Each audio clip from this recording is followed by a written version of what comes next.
Olá, meu nome é Guilherme Failassi e junto com meu colega Franco Beck a gente vai estar apresentando o nosso trabalho de Biologia 1 sobre as situações e problemas que foram nos apresentados.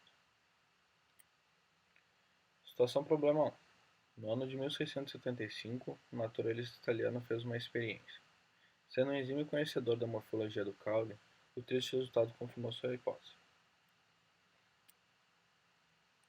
O anel de Malpighi é formado quando se faz um corte no caule principal e esse anelamento causa um corte do floema, que é a ponte que permite a passagem de suplementos para a parte aérea para as raízes.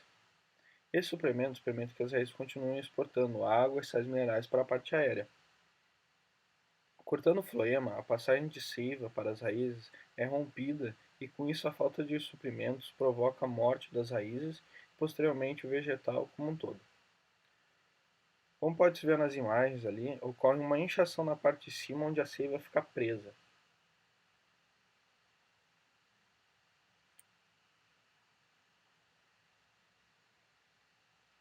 Na situação problema 2, é dado dois experimentos, A e B, onde a fonte luminosa era unilateral.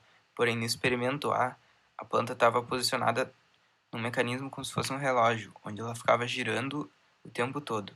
E no experimento B, a planta estava só fixada horizontalmente.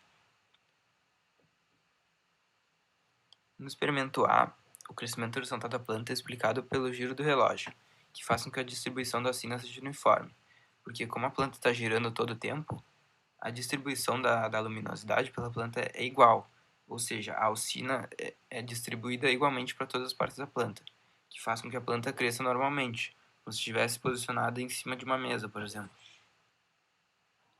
Então, no experimento B, o que acontece é que o crescimento da planta ele é curvado assim, porque a fonte luminosa ela só vem de um lado e só bate de um lado da planta, né? Então, a distribuição da alcina no caule da planta ela vai ficar distribuída só de um lado da planta.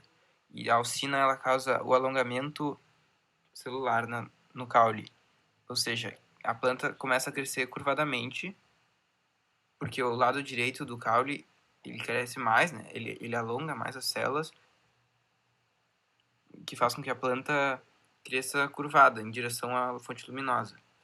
Já na raiz, é ao contrário. A alcina fica posicionada do outro lado, que faz com que a raiz cresça curvadamente para a esquerda, fugindo do Sol. E o nome disso é fototropismo, onde quando a planta vai em direção ao Sol é fototropismo positivo, e quando a planta foge do Sol é fototropismo negativo.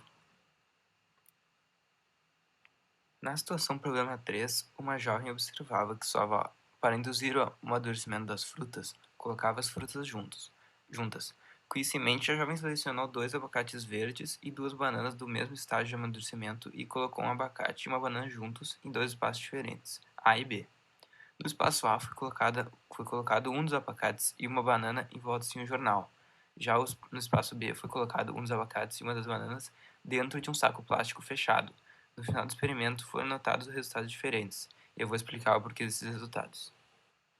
O etileno é um hormônio gasoso responsável pelo amadurecimento dos frutos, porém a quantidade exalada de etileno é diferente dependendo do estágio de amadurecimento das frutas, onde o ápice de liberação do etileno acontece no estágio intermediário de amadurecimento.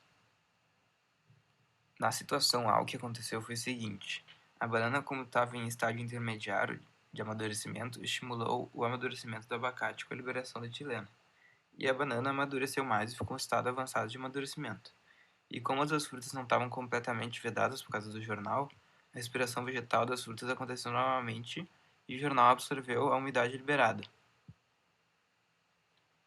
Já na situação B, aconteceu o mesmo que na situação A, onde a banana estimulou o amadurecimento do abacate, porém, como as frutas estavam completamente fechadas por causa do saco plástico, sem nenhum contato com o exterior, a respiração vegetal foi comprometida, pois a umidade e o CO2 ficaram presos no saco plástico com as frutas, não deixando a banana entrar em estado avançado de amadurecimento e criando mofo por causa da umidade elevada dentro do saco. Situação problema 4. A gema apical libera a usina que inibe o desenvolvimento das gemas laterais. Desse modo, continua o crescimento longitudinal do caule. Quando se faz a poda das gemas apicais, se corta o fluxo da usina e assim continuando o crescimento das gemas laterais.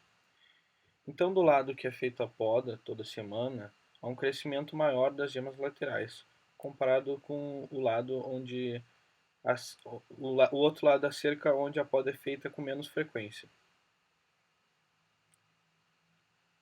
Obrigado.